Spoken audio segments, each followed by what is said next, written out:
सभी को नमस्कार। मैं हूं गौरीशंकर। हिंदी की क्लास में आप सभी का स्वागत करता हूं।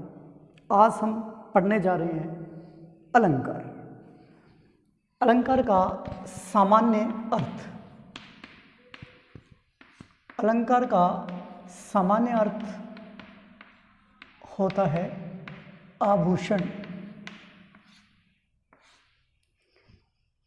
अलंकार का सामान्य अर्थ है आभूषण। जिस प्रकार आभूषण धारण करने से शरीर या हमारे तन की शोभा बढ़ती है, उसी प्रकार काव्य में अलंकारों के प्रयोग से काव्य की शोभा में वृद्धि होती है। आचार्य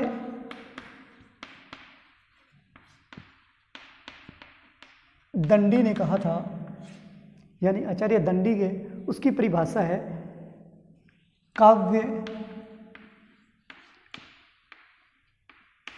शोभाक्रान,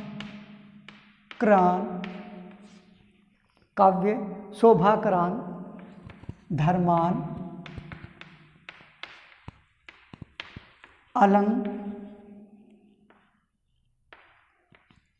अलंकारान, काव्य शोभाक्रान धर्मान अलंकारान प्रच्यते। आचार्य दंडी की परिभाषा है, यानी काव्य की शोभा बढ़ाने वाले शब्द, काव्य की शोभा बढ़ाने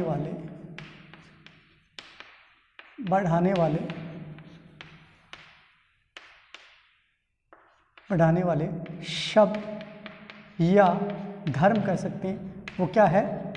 अलंकार है। काव्य की शोभा बढ़ाने वाले शब्द या धर्म क्या है? अलंकार है। अलंकार मुख्य रूप से दो प्रकार के हैं। Number 1 शब्दालंकार, number 2 अर्थालंकार।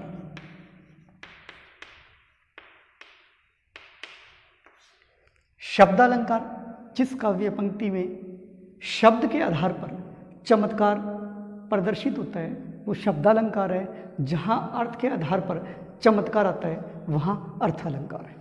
आज हम पढ़ेंगे शब्दालंकार के बारे में। शब्दालंकार में नंबर 1 अनुप्रास अलंकार।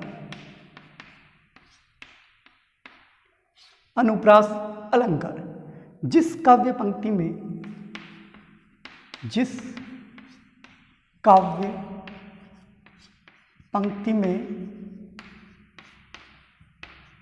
वर्णों की आवर्ती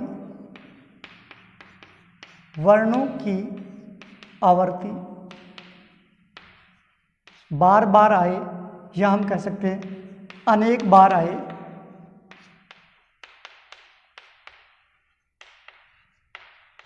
प्रत्येक बार जिस काव्य पंक्ति में वर्णों की आवर्ती अनेक बार आए, चाहे उनमें स्वरों की समानता हो या विषमता, वहाँ अनुप्रास अलंकार होता है। अनुप्रास अलंकार की परिभाषा है, याद करनी है आपको, जिस काव्य पंक्ति में वर्णों की आवर्ती अनेक बार आए, चाहे उनमें स्वरों की समानता हो या विषमता, वहाँ अनुप्रास अलंकार होता है।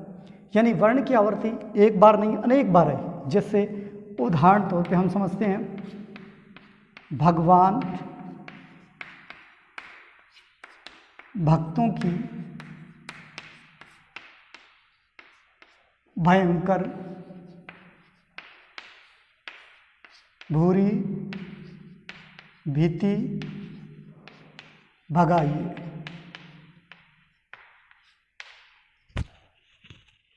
इस काव्य पंक्ति में वर्ण है, भय वर्ण है, वो कई बार आए। देखिए कई बार आए, लेकिन इनमें स्वर देखिए, इनमें स्वरों की समानता हो या विषमता, चाहे स्वर समान हो चाहे विषम हो, वहाँ कौन सा अलंकार माना जाएगा? अनुप्रास। यानी जिस काव्य पंक्ति में वर्णों की आवर्ती अनेक बार आई है, वर्ण एक जैसे है वो कई बार आए, जैसे भय, भय, भय, भू, भी, लेकिन इन सभी में स्वर है वो एक जैसे नहीं है। इसमें ए है, इसमें ए है, इसमें ए है, लेकिन इसमें ऊ है बड़ा, इसमें बड़ी ई है। चाहे स्वरों की समानता हो या विषमता, वहाँ क्या होता है? अनुप्रास अलंकार। मेन है वर्णों की आवर्ती एक जैसे वर्ण है वो कई बार आए हैं, यानी जिस काव्य पंक्ति में एक जैसे वर्ण है कई बार आए, उनमें स्वरों की समानता हो या विषमता, वहाँ कौन सा अलंकार होता है? अनुप्रास अलंकार होता है। इसी में एक उदाहरण और ले लेते हैं, तरनी। हाँ, दूसरा उदाहरण ले लेते हैं, तरनी तनुजा, तरनी तनुजा तट तमाल, तमाल, तरवर बहु छाय, तरनी तनुजा तट तमाल तरुवर बहु छाय। इनमें तय वर्ण है, उनकी आवर्ती कई बार आई है, चाहे उनमें स्वरों की समानता हो या विषमता, वहाँ कौन सा अलंकार होता है? अनुप्रास अलंकार। नोट कर लीजिए। एक और उदाहरण ले लेते हैं, छोटी है गोटी है चोरटी अहीर की। देखिए इनमें जो वर्ण है एक जैसे कई बार हैं, प्रत्येक बार चाहे उनमें स्वर हो समान हो चाहे विषम हो, वहाँ कौन सा अलंकार आएगा? अनुप्रास। अगर उदाहरण याद है आपको तो परिभाषा भी बना सकते हो, अगर परिभाषा याद है तो आपको उदाहरण भी याद रखने होंगे। स्क्रीनशॉट ले लीजिए, उसके बाद में दूसरा करते हैं।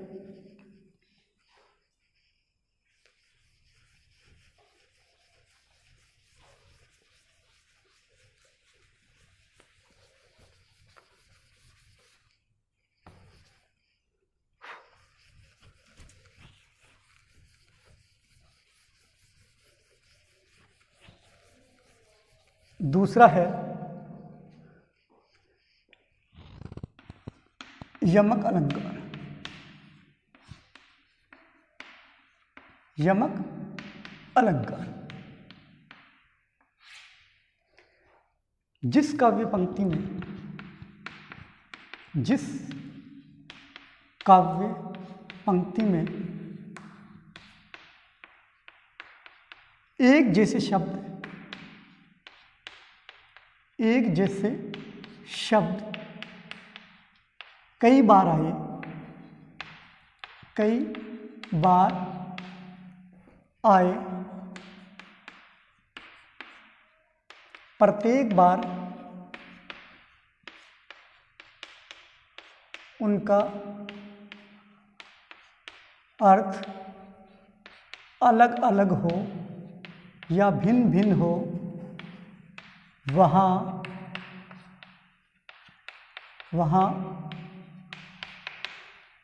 यमक अलंकार होता है।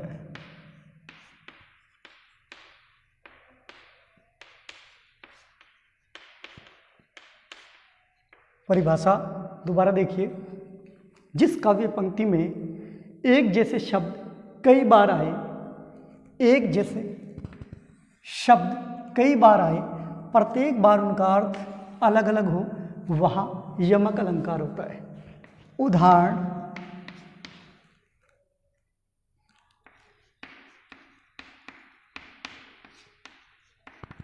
सजना है मुझे सजना के लिए।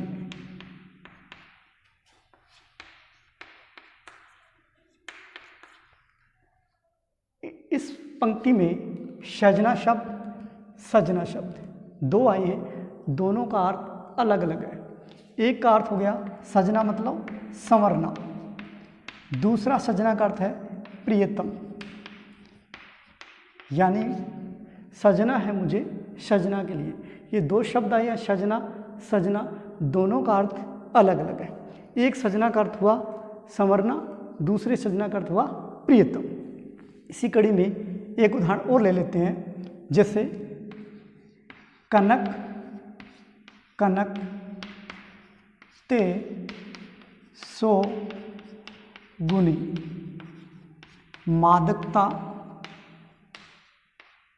अधिकार। इनमें कनक कनक दो शब्द आए हैं, दोनों का अर्थ अलग अलग है। एक का अर्थ हो गया धतूरा और एक का अर्थ हो गया सोना। दोनों में नशा होता है। धतूरे के नशा से ज़्यादा अगर किसी के पास पैसे हैं, खूब सोना है, उसका नशा उससे भी ज़्यादा होता है। इसी कड़ी में एक और ले लें उदाहरण, काली घटा का काली घटा का घमंड घटा। इसमें ये घटा और ये घटा, ये काली घटा मतलब बादलों की घटा,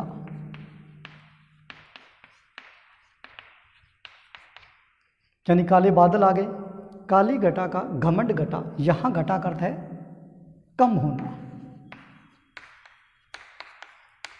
यानी कि आप याद करिए यमक अलंकार है। जिस काव्य पंक्ति में एक जैसे शब्द जैसे इसमें सजना सजना, एक जैसे शब्द कई बार आए, प्रत्येक बार उनका अर्थ अलग अलग हो, वहाँ यमक अलंकार होता है। उदाहरण सजना है मुझे, सजना के लिए इसमें दो शब्द आए हैं, सजना सजना, दोनों का अर्थ अलग अलग है। एक अर्थ है संवरना, दूसरे का अर्थ है प्रियतम। दूसरा उदाहरण लिया हमने, कनक कनक थे सो गुनी मादकता अधिकार। दो शब्द है कनक कनक, एक कनक का अर्थ है धतूरा, दूसरे कनक का अर्थ है सोना। तीसरा उदाहरण लिया काली घटा का घमंड घटा, दो शब्द आए हैं घटा घटा। इस काली घटा का अर्थ है बादलों की जो घटा है, और इस घटा का अर्थ है कम होना। स्क्रीनशॉट ले लीजिए, इसके आगे वाला करते हैं फिर।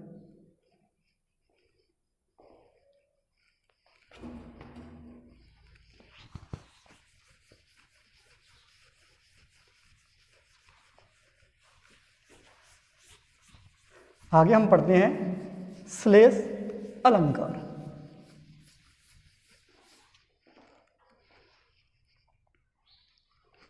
तीसरा हम पढ़ने जा रहे हैं श्लेष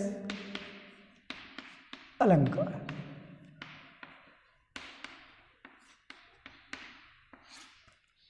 जिस काव्य पंक्ति में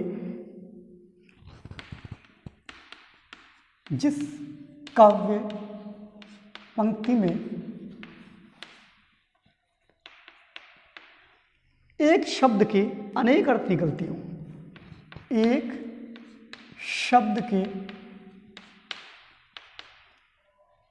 शब्द के अनेक अर्थ निकले,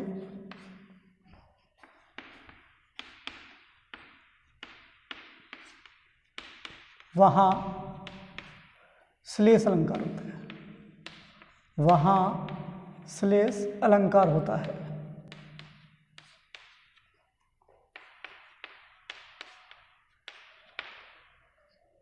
श्लेष अलंकार जिस काव्य पंक्ति में एक शब्द आएगा एक, उसके अर्थ अनेक निकलते हैं, अनेक अर्थ निकले, शब्द एक है उसके अर्थ अनेक है।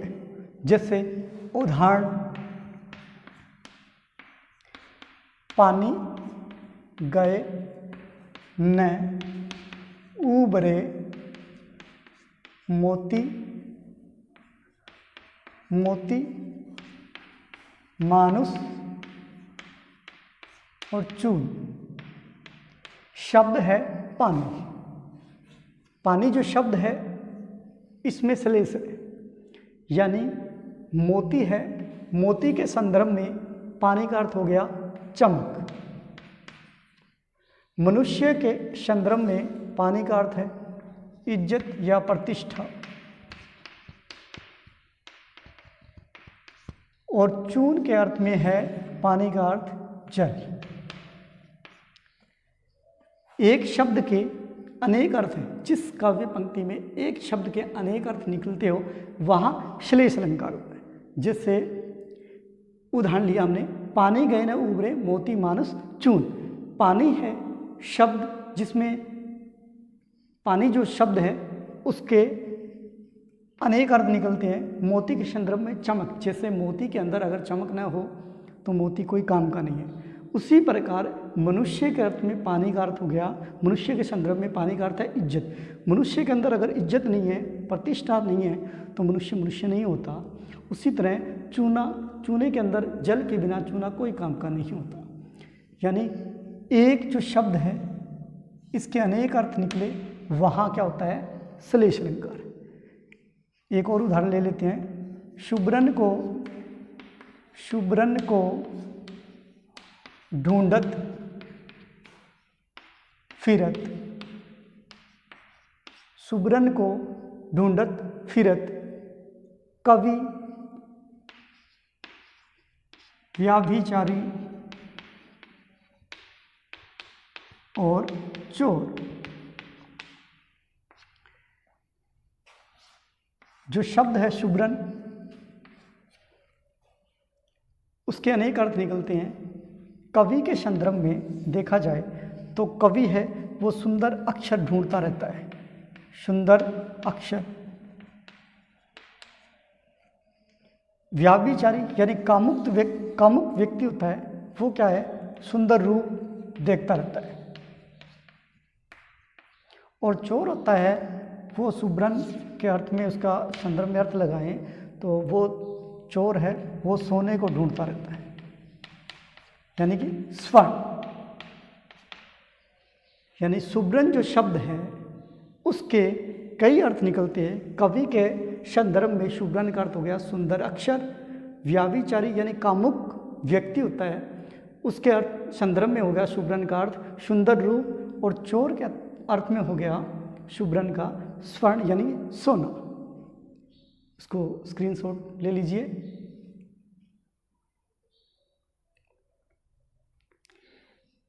अगर वीडियो अच्छा लगा लाइक कीजिए, शेयर कीजिए, और जो हमारा जो चैनल है उसे सब्सक्राइब कीजिए, ताकि आगे का वीडियो हम बना के आपको पहुंचा सके।